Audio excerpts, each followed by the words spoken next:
Mesdames, Messieurs, bonsoir, bienvenue à cette grande édition d'information sur la télévision Labari.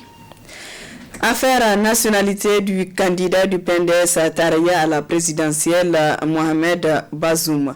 Le juge du tribunal de Difa a déclaré irrecevable l'action introduite par Mahaman Tara Tchoukou et 4 autres pour défaut de qualité et défaut d'intérêt. La décision est tombée ce jour à Difa. Réaction de Mahaman Tara Tchoukou, l'un des plaignants. Le juge a déclaré irrecevable notre requête pour défaut de qualité et défaut d'intérêt. Donc, et en même temps, il a aussi rejeté la demande d'annulation de l'assignation par le procureur. Donc, on n'est pas parti dans le contentieux, on n'est pas parti dans le fond. Et donc, le juge a certainement fait référence au code de nationalité qui dit que dans pareilles circonstances, c'est soit l'intéressé ou bien le procureur qui sont seuls habilités à attaquer ou à saisir cette opportunité pour pouvoir annuler la nationalité. Donc d'ailleurs c'est pourquoi nous n'avons pas directement attaqué la nationalité en annulation, mais nous avons assigné par contre le procureur de la République. Et la suite donc, on est bon, comme c'est tombé aujourd'hui même, donc on est en concertation avec nos avocats. On va d'abord attendre les motivations du juge. En ce moment, nous allons faire appel de cette décision. Tout ce qu'on a comme preuve, nous les avons déjà remis au juge. Et comme vous avez constaté, le juge n'est pas allé dans le fond. Donc il a juste déclaré irrecevable notre requête. Donc pour les preuves, pour que vous soyez au courant de quelles preuves, certainement vous allez patienter jusqu'à ce que le jour où on sera dans le contentieux à fond, et on saura comme que si nous avons des preuves ou pas. Et vous êtes quand même confiant? Et nous avons confiance. Surtout personnellement, moi je n'ai aucune raison de douter de notre justice parce que j'en ai bénéficié à 3 reprises contre le président Bazoum, même parce qu'à chaque fois c'était un truc, une action venant soit directement ou soit indirectement de lui contre moi. Mais Dieu merci, la justice a été toujours du côté de la vérité, de mon côté, et j'ai toujours été soit blanchi, soit mis dans mes droits. Ça, je sais qu'il y a des médias. D'abord, ça a commencé par le président Bazoum lui-même en personne qui a dit qu'on avait tous fui. Lui, il a parlé de tout le monde. Et après, RFI dit que je suis même vivement recherché. Et moi, je ne me reproche rien. Je n'ai jamais quitté le Niger de toute ma vie. Même voyage là, je n'ai jamais fait plus d'1 mois de voyage à l'extérieur du Niger. Et je pense que ce n'est pas vrai. Je suis là. S'il y a un problème quelconque, que la justice, je suis à sa disposition. S'il y a un problème quelconque qui fait que je suis recherché, je suis là. Et c'est vrai, tout à l'heure, un journaliste m'a appelé, il paraît que j'ai été extradé au Tchad. Et donc, j'ai lu aussi sur les réseaux sociaux, sur certains téléphonaires connus du PNDS qui ont dit que dès que le président Bazoum sera élu président, la première décision qu'il prendra, c'est de m'extrader au Tchad. Donc moi je suis nigéro-tchadien, je ne le cache pas, je ne l'ai jamais caché. Et je suis nigérien d'origine et je suis tchadien aussi. Et je suis né de 2 parents. Mes parents aussi sont nés de 2 parents qui sont entre le Tchad et le Niger. Donc si on m'amène au Tchad, c'est chez moi. Si c'est ici, c'est chez moi. Et partout là où je serai en Afrique, ce serait chez moi. Mais je pense qu'aucune loi logique, aucune raison valable ne peut me faire partir du Niger. La Cour constitutionnelle s'est prononcée cet après-midi sur les dossiers des candidats aux élections législatives du 27 décembre. Ainsi, sur les 505 listes, la Cour a retenu 359 et 146 rejetées. Toutes les 8 régions du pays ont été concernées, ainsi que certaines circonscriptions. Nous y reviendrons dans nos prochaines éditions.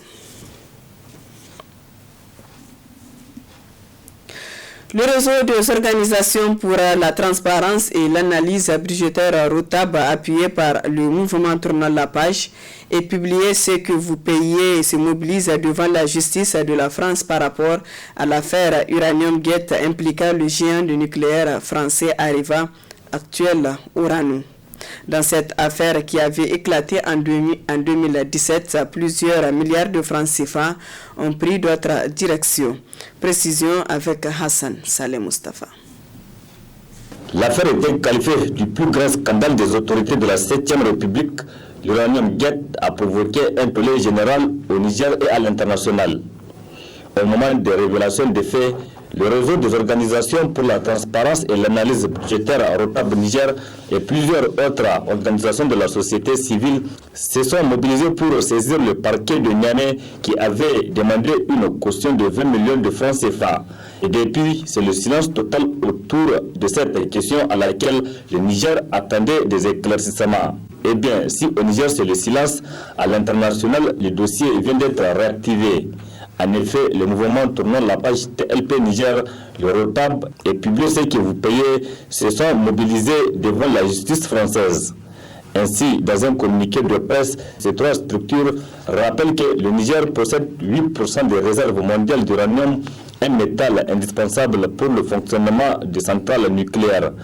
Depuis l'indépendance du pays en 1960, c'est l'entreprise française Areva, devenue aujourd'hui Orano, par l'intermédiaire de ses filiales qui exploitent l'uranium nigérien. Le 16 février 2017, éclatait le scandale de l'Uranium Gate qui a fait perdre au groupe français Areva 101 millions de dollars lors de la vente d'un stock d'uranium en novembre 2011. En passant par des intermédiaires russes et libanais, des rétrocommissions auraient été perçues par plusieurs acteurs, dont des Nigériens. Bien que le siège d'Areva ait été perquisitionné à Paris en novembre 2017, personne n'a encore été inquiété pour ce détournement. Après une longue enquête préliminaire du parquet national financier français, une information judiciaire a été ouverte en février 2020 par un juge d'instruction pour corruption d'agents publics étrangers, corruption privée, association de malfaiteurs, abus de biens sociaux, abus de confiance et blanchiment en bande organisée de ces délits concernant la vente d'uranium nigérien par la société Areva. À raison de son statut et de son implication depuis le début dans la révélation de ses agissements susceptibles de revêtir des qualifications pénales, le 30 novembre 2020, le ROTAB, soutenu par le mouvement Tournant la page TLP et Publier ce que vous payez, s'est constitué partie civile par voie d'intervention auprès de la juge d'instruction en charge de l'affaire au sein du tribunal judiciaire de Paris. En 2018, la société Areva a été renommée Orano. Changer de nom ne devrait pas dédouaner l'entreprise et ses complices des scandales du passé. Les personnes responsables des détournements doivent être amenées à s'expliquer et les cas échéants traduits en justice, conclut Ali Idriss, coordinateur du ROTAB Niger. Depuis 2013, le réseau des organisations pour la transparence et l'analyse budgétaire, dont l'objectif est de contribuer à la lutte contre la corruption sous toutes ses formes, dénonce des irrégularités dans les agissements d'Areva au Niger. Si le ROTAB dénonce la corruption qui sclérose la société nigérienne, il ne désapprouve pas l'exploitation de l'uranium à la condition que celle-ci respecte le principe de transparence et soit moteur de développement pour la population locale. Le ROTAB a par exemple désapprouvé la suspension du projet de la mine du Mouraren débuté en 2009 puis interrompu en 2014. Ce projet devrait donc permettre au Niger de devenir le troisième producteur mondial d'uranium et de créer des emplois pour les jeunes, indique le ROTAB. Avec cette nouvelle donne, les Nigériens connaîtront donc la suite qui serait réservée à cette affaire d'Uranium Gate qui était à la une des débats au Niger. Les femmes candidates aux élections locales et législatives sont depuis ce matin à l'hôtel Bravia un atelier de renforcement de capacité. Un atelier organisé par la Commission électorale nationale indépendante CENI. Le compte rendu de Asma Oseidou et Halidou Bourema. Organisé par la Commission électorale nationale indépendante CENI, cet atelier vise à renforcer la capacité des femmes candidates aux élections législatives. Une rencontre qui a vu la participation de la représentante du réseau des femmes parlementaires de la francophonie, qui n'a d'ailleurs pas manqué de saluer l'initiative. Aussi le représentant de l'Organisation internationale de la francophonie, qui a souligné les enjeux de la participation de la femme aux élections. L'objectif de ce séminaire est d'aider les femmes nigériennes à mieux préparer et conduire leur campagne électorale. Plus généralement, il s'agit de promouvoir et de renforcer la représentativité féminine au sein des assemblées élues nigériennes. J'en profite pour adresser mes remerciements les plus chaleureux à la Commission électorale nationale indépendante du Niger pour leur implication dans toute l'organisation du séminaire. Pour cela, je vous suis extrêmement reconnaissante, Monsieur le Vice-président. L'enjeu de la participation des femmes dans la vie politique réside plutôt dans leur apport spécifique au renforcement de la paix sociale, au développement économique, à la consolidation de la démocratie dans toute société moderne. En cela, et pour que leur voix porte davantage, les femmes doivent être mieux outillées et formées. Cet atelier se veut donc une contribution modeste à l'approfondissement de la réflexion et à l'appropriation par les femmes nigériennes engagées dans la bataille des prochaines élections législatives des outils élémentaires pour leur engagement en matière politique. Initiative saluée par le ministère de la Promotion de la Femme et de la Protection de l'Enfant. Notre pays organisera dans quelques jours les élections locales, législatives et présidentielles avec un fichier électoral biométrique. Une première de l'histoire des élections au Niger. C'est aussi pour la première fois de son histoire que le Niger connaîtra sa transition démocratique pacifique, où un président démocratiquement élu va passer le témoin après le délai constitutionnel à son successeur. Les femmes ont toujours joué le rôle d'électrices et de mobilisatrices au lieu de faire valoir leur propre candidature. Plusieurs thèmes seront développés au cours de cet atelier, a rappelé le vice-président de la CENI dans son discours d'ouverture. Les femmes à elles seules peuvent élire le président de la République sans faire recours aux hommes. Mais nous souhaitons qu'elles nous associent à l'élection du président. Cet atelier s'inscrit dans la promotion de la participation politique des femmes et c'est pour cette raison que nous avons sollicité la contribution ou l'accompagnement de nos partenaires, à savoir l'OIF, le PNUD.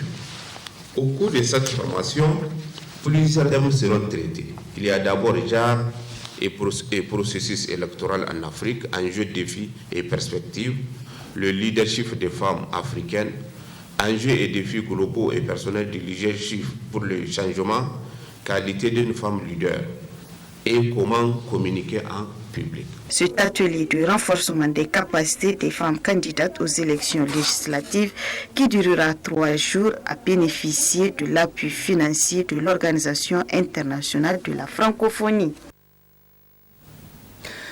Ouverture ce matin à l'hôtel Radisson Blu d'un atelier et de formation des forces de défense et de sécurité sur le respect des droits de l'homme dans la sécurisation du processus électoral. L'atelier est organisé par le Haut Commissariat des Nations Unies aux droits de l'homme. Le compte-rendu de Nafissa Zakou et Ibrahim Abdou. Cet atelier de formation des forces de défense et de sécurité sur le respect des droits de l'homme dans la sécurisation du processus électoral rentre dans le cadre de l'appui que le Haut Commissariat des Nations Unies aux droits de l'homme a prévu d'apporter au Niger pour l'organisation d'un processus électoral démocratique, apaisé et respectueux des droits de l'homme. Le présent atelier, qui a pour objectif principal le renforcement des capacités des forces de défense et de sécurité sur le respect des droits de l'homme dans la sécurisation du processus électoral, constitue une opportunité qu'offre le Haut Commissariat des Nations Unies aux droits de l'homme pour créer ce cadre. Chers participants, la formation des forces de défense et de sécurité en droits de l'homme est fondamentale et indispensable pour tous les États, car il n'y a ni paix ni sécurité si les droits de l'homme ne sont pas respectés. Le Niger est actuellement à une phase cruciale de son histoire où il a plus que jamais besoin de sécurité, de paix et de stabilité. Le regard de tous les acteurs, citoyens, observateurs, voire du monde entier sera tourné vers vous. Le rôle que vous aurez à jouer au cours de ce processus électoral est d'une importance capitale. C'est pourquoi je vous exhorte à suivre attentivement les exposés qui vous seront délivrés dans ces 2 jours d'atelier afin de vous permettre de vous familiariser avec les normes et principes qui régissent la sécurisation du processus électoral tout en garantissant le respect et la protection des droits de l'homme. Nous espérons que cet atelier puisse servir de cadre adéquat pour échanger et partager les expériences et discuter des stratégies pour une élection réussie. En ouvrant les travaux de cet atelier, le ministre de la Défense nationale a saisi l'occasion pour saluer le partenariat entre le Niger et le Haut Commissariat des Nations Unies aux droits de l'homme. Le partenariat entre le Haut Commissariat des Nations Unies aux droits de l'homme a commencé en 2008 à travers le déploiement d'un conseiller en droits de l'homme auprès de l'équipe des pays du système des Nations Unies au Niger, avec comme mission de renforcer les capacités nationales en matière de droits de l'homme. Ce partenariat a été renforcé par la signature le 9 décembre 2019 d'un accord de siège permettant au Haut Commissariat aux droits de l'homme d'ouvrir un bureau à Niamey.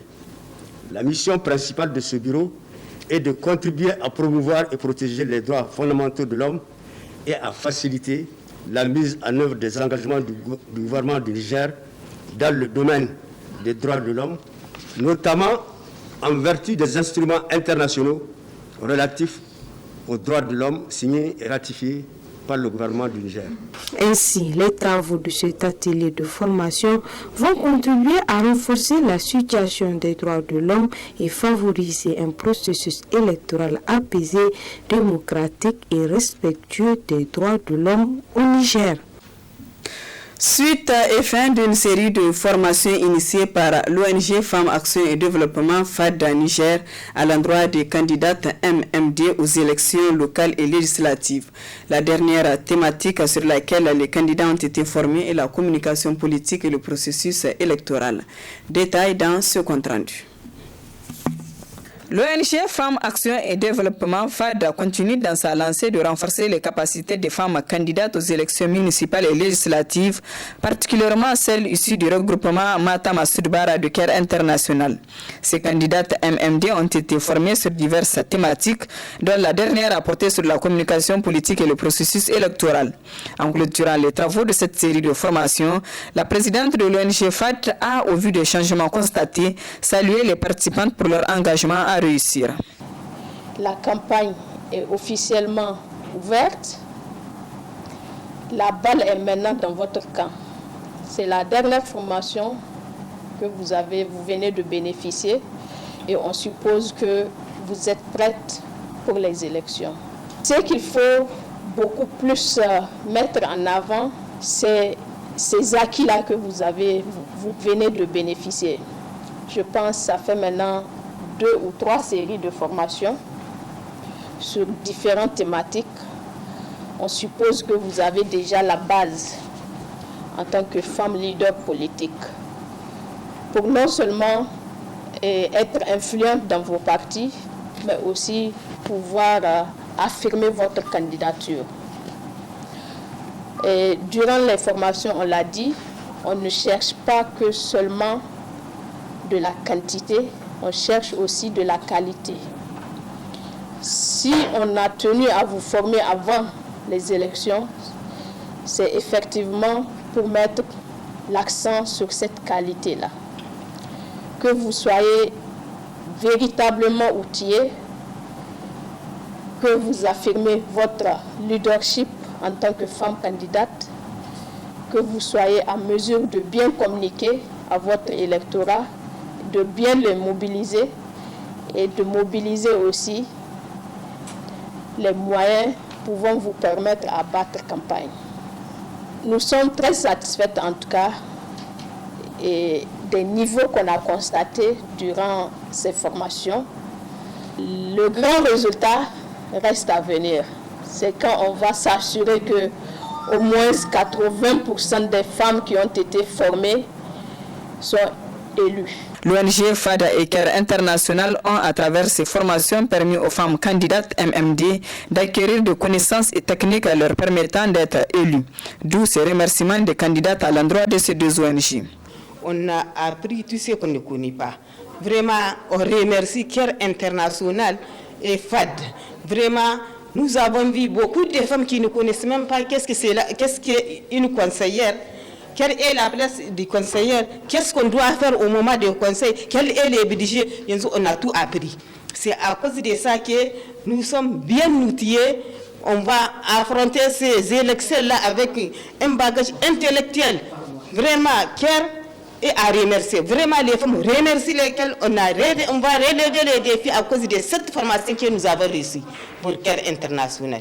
Avec la CARE International et le projet FAD, vraiment on remercie Dieu. Puisque maintenant, on peut tout faire en tout cas. En tout cas, on peut parler en public comme on veut. Et vraiment, on ne laisse pas qu'on nous piétine encore. Puisque vous savez, les hommes là, ils sont en train de nous piétiner tout le temps. Pourquoi? Parce qu'on n'a pas l'expérience. Et maintenant, vraiment, alhamdoulilah. Ces séries de formations rentrent dans le cadre du programme de formation de l'équité, égalité sociale et de la société civile, financé par CARE International. La campagne électorale pour les élections pour les municipales est lancée depuis hier 2 décembre sur l'ensemble du territoire national. Ici à Niamey, à part quelques banderoles aux couleurs des partis politiques et des affiches, tout est calme. Pourtant, ces élections locales sont d'une importance capitale, selon l'acteur de la société civile, Nuhu Arzika, que je vous invite à suivre un extrait avant de le retrouver en partie magazine. L'engouement n'est pas encore au rendez-vous. On a comme l'impression, c'est comme si la campagne n'a pas en tant que telle démarré. Et beaucoup de gens, dans leur esprit, sont emportés par les préoccupations de l'organisation des élections présidentielles et législatives. Or, les vraies élections démocratiques, la vraie démocratie citoyenne, c'est celle qu'on exerce au niveau décentralisé, au niveau des communes, au niveau de nos régions. Donc l'élection des conseillers municipaux et des conseillers régionaux, c'est des élections éminentes. Elles sont des élections importantes et les citoyens doivent en avoir conscience. Parce qu'il est clairement dit au niveau de notre Constitution, à son article 164, contrairement à tout ce que vous avez entendu les uns et les autres raconter, on en a rappelé à sa société que justement la Constitution de notre pays a clairement dit que notre pays fonctionne sur la décentralisation et que nous avons opté pour donc la décentralisation. Les collectivités territoriales sont appelées à être administrées par des conseils élus. Et ce sont ces conseils élus-là, c'est à eux désormais qu'on a appelé le peuple nigérien à s'organiser pour que le 13 de ce mois, qu'ils puissent effectivement, dans toutes les différentes communes, dans toutes les différentes régions, que les citoyens se mobilisent pour se choisir leurs... Nous, Mamadou Arzika, que vous retrouverez en partie magazine de ce journal. Ce matin, à l'université Abdou Moumouni de Niamey a eu lieu le lancement des activités de la 3e édition de la semaine scientifique, culturelle et sportive de l'étudiant à la faculté des sciences économiques et de gestion. Une semaine qui est célébrée du 3 au 5 décembre. Le compte rendu de Hamza Sakou et Aboubakar Souley.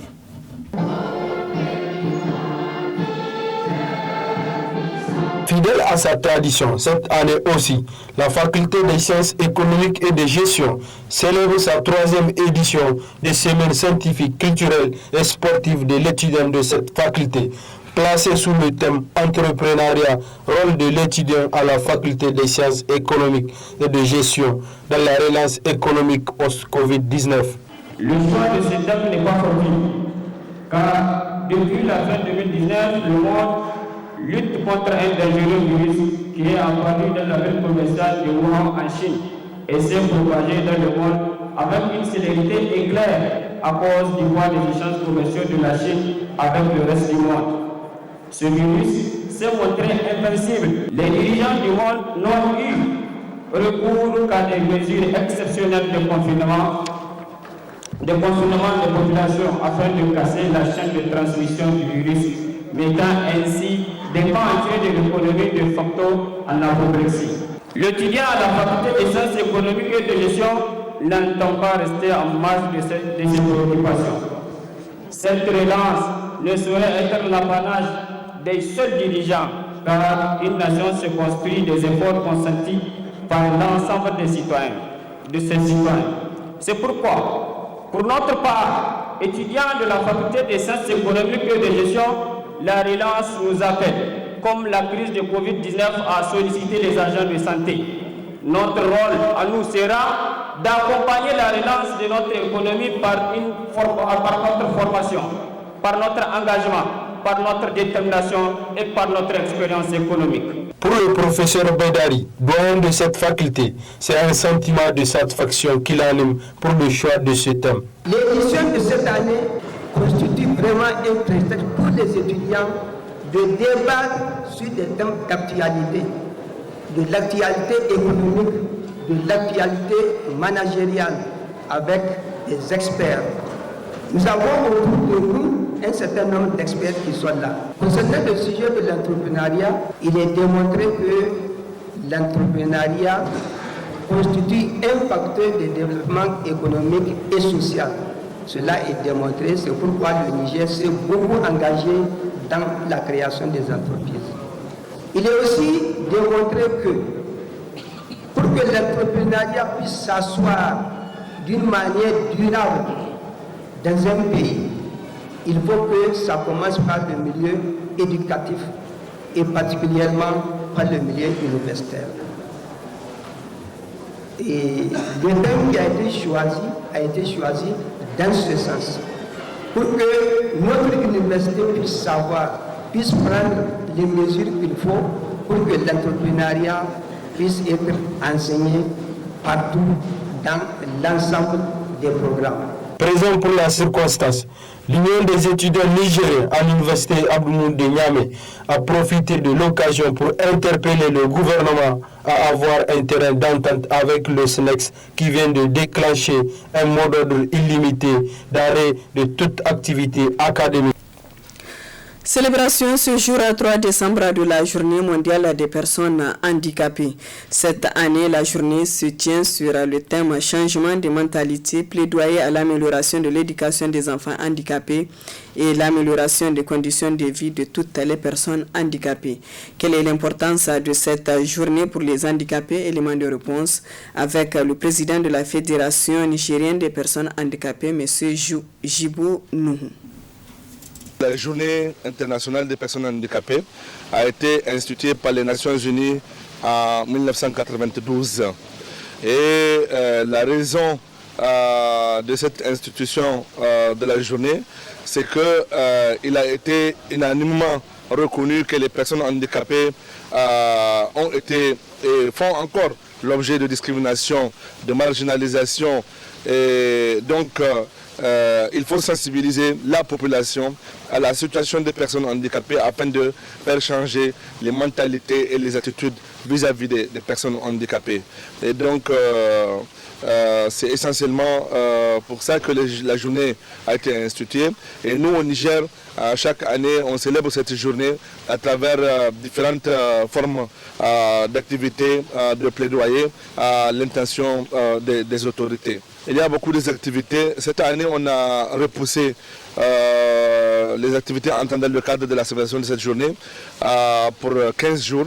Et essentiellement, cette année, on va dérouler des activités dans le cadre d'un plaidoyer général pour l'amélioration de l'éducation des enfants handicapés. Mais globalement, on va émettre des plaidoyers allant dans le sens de l'amélioration des conditions de vie de toutes les personnes handicapées du Niger.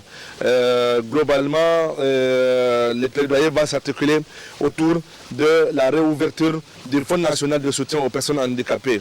Si vous avez bien suivi le développement de l'évolution de la situation des personnes handicapées au Niger, vous avez pu savoir qu'en 2018, nous avons organisé un séminaire à l'intention du gouvernement et un séminaire qui a été présidé par son Excellence, Monsieur le Premier ministre Brigitte Raffini, où il a pris un engagement ferme de rehausser le Fonds national de soutien aux personnes handicapées de 50 millions à 150 millions de francs CFA.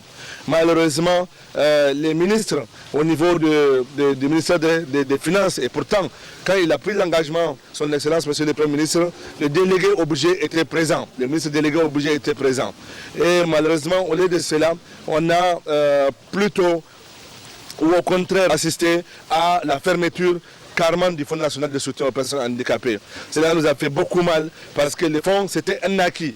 Depuis 1999, le fonds a été créé et à partir de ce fonds d'ailleurs, plusieurs pays se sont inspirés pour créer un fonds national pour soutenir les personnes handicapées. Et nous au Niger, au lieu que ce fonds progresse, malheureusement on l'a suspendu. Ces dernières années, au moins chaque année, on a 2 rencontres avec le président de la République, c'est qu'il faut saluer.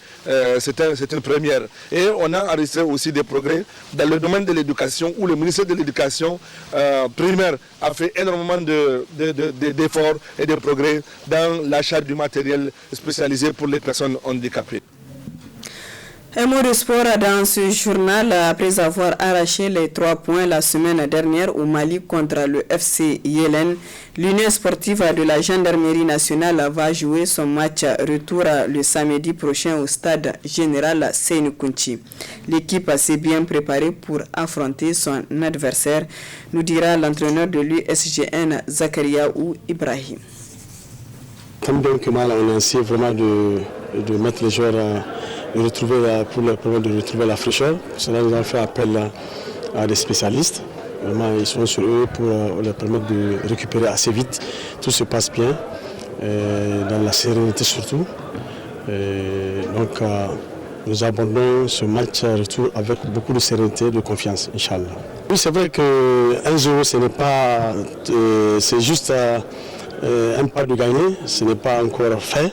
Et il va falloir qu'il n'y ait pas de relâchement surtout de notre part, qu'il y ait beaucoup plus de sérieux et de professionnalisme. Donc nous allons nous efforcer vraiment de rester vraiment très serein et de surtout vraiment prendre cet adversaire très au sérieux et de faire surtout un grand match ici et qui va nous permettre sans nul doute de nous qualifier pour le prochain tour. Nous allons tout faire en tout cas pour arracher cette qualification que les Nigériens espèrent beaucoup. Pour faire vraiment plaisir au monde sportif nigérien et en particulier le monde, j'allais dire, footballistique nigérien. Vraiment, nous allons mettre tout en œuvre, ça je peux compter sur nous, vraiment pour nous qualifier au second tour. Mohamed Sajed est un jeune boxeur nigérien de niveau terminal vivant à Maradi. Ce jeune a été sélectionné pour représenter le Niger le 17 janvier prochain au Nigeria en boxe professionnel. Seulement, ce jeune ne dispose d'aucun sponsor ni de soutien de la part des autorités. Le reportage est de Ismaël Moumouni. Né à Maradi en 1998, Mohamed Sajed est un jeune boxeur nigérien. Sa passion pour la boxe remonte depuis son enfance. Mais c'est en 2017 qu'il a véritablement commencé à pratiquer la boxe sous la supervision d'un entraîneur. Depuis cette date à aujourd'hui, il a participé à 4 tournois où à chaque fois il a décroché des médailles. Ce jeune prodige a été sélectionné pour un championnat du monde de boxe professionnel qui a un titre de ceinture Héritage Boxing Entertainment HBE créé dans le continent africain. Il va affronter le Nigérian Noonchi Aranze, dans la catégorie 106 kg, le 17 janvier prochain à Ambara State au Nigeria. Malheureusement, jusqu'à présent, notre compatriote ne dispose ni de sponsors ni de soutien de la part des autorités. Voilà, je prépare, j'ai besoin d'une équipe. Je vais aller rejoindre quelqu'un dans son pays. Là-bas, les soutenir. Et moi, je n'ai pas de supporters. Et surtout aussi, il n'y a pas de sponsors. Je fais de mon mieux. C'est seulement les parents et les amis qui m'aident. Vraiment, en dehors de ça, pas de soutien. Vraiment, j'ai besoin. Tout ce que je fais, je le fais pour l'amour de la patrie. C'est vraiment pour le Niger que je fais ça. Donc vraiment, j'ai besoin de soutien. Délaissés, ces jeunes prodiges se battent malgré le manque de moyens pour l'honneur de sa patrie. Il se prépare bien pour affronter son adversaire nigérian, selon son coach. Le petit en train de travailler, il est courageux, mais il n'y a pas de soutien. En dehors du soutien des amis et de sa famille, il n'y a pas de soutien des sociétés et de l'État. Mais quand même, je peux de mon mieux pour qu'il prépare bien. Et lui aussi, il peut de son mieux pour qu'il puisse affronter son adversaire. Et vraiment, nous avons besoin de soutien. Et Inch'Allah, on va réussir. Son ambition, c'est de devenir champion du monde et remporter plusieurs ceintures pour le Niger. Mohamed Sajad ne veut pas rater les Jeux Olympiques 2021 car il a encore une chance d'y participer. Il suffit de participer aux Jeux mondiaux en France pour le boxe amateur, mais seulement il ne dispose pas de moyens financiers. Loin d'avoir le soutien des autorités, surtout sur le plan financier, ces jeunes fondent espoir que les bonnes volontés vont l'aider à réaliser son rêve. Nous en venons à présent à la partie magazine de cette édition qui s'intéresse à l'interview que nous a accordé nous, Mahamadou Arzika, acteur de la société civile sur les élections locales dont la campagne électorale est ouverte depuis hier, mardi 2 décembre. Très bonne réception. L'engouement n'est pas encore au rendez-vous. On a comme l'impression, c'est comme si la campagne n'a pas en tant que telle démarré. Et beaucoup de gens, dans leur esprit, sont emportés par les préoccupations de l'organisation des élections présidentielles et législatives. Or, les vraies élections démocratiques, la vraie démocratie citoyenne, c'est celle qu'on exerce au niveau décentralisé, au niveau des communes, au niveau de nos régions. Donc l'élection des conseillers municipaux et des conseillers régionaux, c'est des élections éminentes. Elles sont des élections importantes. Et les citoyens doivent en avoir conscience. Parce qu'il est clairement dit au niveau de notre Constitution, à son article 164, contrairement à tout ce que vous avez entendu les uns et les autres raconter, on en a rappelé à satiété que justement la Constitution de notre pays a clairement dit que notre pays fonctionne sur la décentralisation et que nous avons opté pour donc la décentralisation. Les collectivités territoriales sont appelées à être administrées par des conseils élus. Et ce sont ces conseils élus-là, c'est à eux désormais qu'on a appelé le peuple nigérien à s'organiser pour que le 13 de ce mois, qu'ils puissent effectivement, dans toutes les différentes communes, dans toutes les différentes régions, que les citoyens se mobilisent pour se choisir leurs élus, pour qu'ils choisissent des citoyens et en qui ils ont confiance, qui seront capables d'assumer leur devoir de conseiller pour ressentir les problèmes de leur commune, les problèmes de leur région et être à mesure de réussir à faire fonctionner les conseils municipaux et les conseils régionaux de manière à ce que dans le contexte de notre option démocratique, avec la décentralisation qui est l'outil de mise en œuvre, que l'on soit en situation d'avoir plus jamais ce qu'on a déjà vécu, mais véritablement des conseils élus qui soient capables d'assumer le devoir de leur charge et à faire fonctionner nos communes et nos régions comme il est prévu dans l'esprit et du choix que nous avons fait avec et tout le monde au niveau de cette option démocratique. C'est totalement contradictoire, c'est totalement abject même que les citoyens acceptent de prendre de l'argent de quelqu'un pour essayer de voter pour lui. Ça veut dire que vous aurez vendu votre âme, votre conscience. En matière démocratique, en matière électorale, il est souhaitable que vous soyez en situation de devoir choisir quelqu'un parce que vous avez compris qu'il est un homme capable de pouvoir honorer ses engagements, assumer le devoir de la charge qui sera la sienne lorsqu'il viendrait à être investi de cette mission-là. Ici, on est au niveau municipal, on est au niveau régional. Il est important que les gens comprennent la dynamique. Et à ce niveau-là, c'est les conseils là. Ce sont eux qui sont censés être en situation d'être avec les populations au niveau de chacune des communes en tant que collectivité territoriale, être capable de réfléchir pour penser ce qui doit être d'abord leur plan de développement communal et être capable de faire en sorte que l'on soit en situation de devoir permettre à chaque commune de s'administrer, de regarder les problèmes au niveau communal qui relèvent de ce premier palier de gouvernance qu'est le niveau local.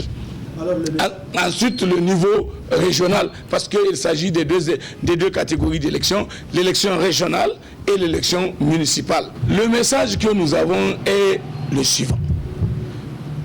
Peuple du Niger, nous sommes aujourd'hui à une phase charnière de notre histoire. Nous sommes à un moment ultime de notre vie démocratique. Nous devons en avoir conscience et nous devons être capables d'être des citoyens modèles, des citoyens responsables pour exercer notre citoyenneté en toute responsabilité au moment d'exercer notre droit de vote. Nous devons être capables de choisir une liste des candidats parce que nous sommes convaincus que parmi cette liste, il y a des citoyens en qui nous avons confiance, qui, lorsqu'ils viendraient à être investis du mandat de conseiller municipal ou du mandat de conseiller régional, ils seront capables d'assumer en toute conscience le devoir de leur charge, faire en sorte que les préoccupations du citoyen, les préoccupations du peuple, les préoccupations de notre commune ou de la commune dans laquelle on est, de la région dans laquelle on est, soient effectivement cernées et prises en charge par ceux qui sont appelés justement à assumer ça. Évidemment, nous avons une expérience sur laquelle on a des choses à dire. Vous savez que c'est un début, on a commencé en 2004 et il y a eu toujours des balbutiements. D'ailleurs, ces derniers élus-là qu'on doit en train de vouloir remplacer. Mais écoutez, c'est une situation que nous avons vécue, qui est une situation extrêmement difficile, où le gouvernement n'a pas été capable d'organiser dans les délais normaux les élections qu'il fallait pour que le mandat soit respecté et que les élus soient capables d'assumer correctement le devoir de leur charge et que la population qui est née les bénéficiaires soit à mesure aussi à la fin du mandat de pouvoir sanctionner les gens. Évidemment, ça a pris du temps. Vous avez bien vu durant tout ce mandat-là, on a eu beaucoup de situations. On a eu des conseils dissous, des maires dissous, des conseils remplacés totalement par des délégations spéciales. Ensuite, des tas de situations que nous avons vécues qui constituent une véritable mauvaise expérience de notre vie démocratique à ce niveau-là. Parce que la Constitution est claire. Les collectivités territoriales sont administrées par des conseils élus. On ne peut pas les administrer pour au moins la durée du mandat qu'on a vécu durant cette période-là, avec dans certains cas où on a mis des délégations spéciales qui sont venues à être là, en place, en train d'administrer les communes durant des années. comme s'ils étaient des élus alors qu'ils n'ont pas le mandat d'élu, ils ne sont pas des élus, ils n'ont pas la possibilité de remplacer ce que la Constitution a pourtant prévu, et la Constitution n'a jamais été modifiée pour pouvoir permettre de considérer qu'il a suffi que modifie le code de collectivité pour prévoir qu'ils peuvent continuer à renouveler, faute de comment on appelle ça, de pouvoir organiser les élections pour le défaut de ce qu'ils avaient invoqué, notamment le fichier électoral, et qu'ils avaient invoqué comme étant n'est plus valable pour élire les délégués en question, les conseillers en question. Mais la donnée est bien claire. On a tous dit et on a dit ce qu'il fallait dire en son temps, parce que nous avons dit qui peut le plus, peut le moins. Comment un fichier électoral qui a servi d'élection des députés et du président de la République, on peut dire que ce fichier-là n'est plus valable pour élire les conseillers, alors qu'on a l'exigence de la contingence et de l'avènement de la fin d'un mandat, et que même si c'est à titre transitoire, si on sait qu'on a des perspectives nouvelles, on veut aller un jour à un fichier biométrique, même à un vote électronique, que l'on soit en mesure de pouvoir quand même le faire quand on le peut. Mais en attendant, c'est comme aujourd'hui. Vous avez bien vu, aujourd'hui, on est en train d'aller à ces élections. Beaucoup de gens, il n'y a pas eu de consensus. Il y a un problème qui est là.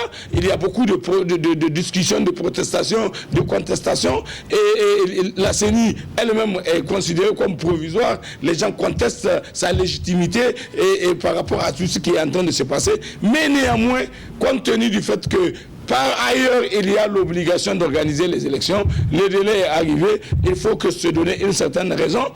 Parce que où on respecte la loi, on fait les élections, quelles que soient par ailleurs les insuffisances ou les imperfections qu'il y a par rapport à ce que nous avons, notamment la question de la carte biométrique, les gens qui ont attendu d'avoir une carte en plastique ou bien une carte à puce, moi eux qui se sont retrouvés avec ces fameux papiers qu'on a donnés qui servent de carte, mais dans la mesure où il permet quand même de voir le nom de la personne, de voir les références. C'est peut-être ça l'esprit dans lequel on se dit que bon, c'est à titre transitoire.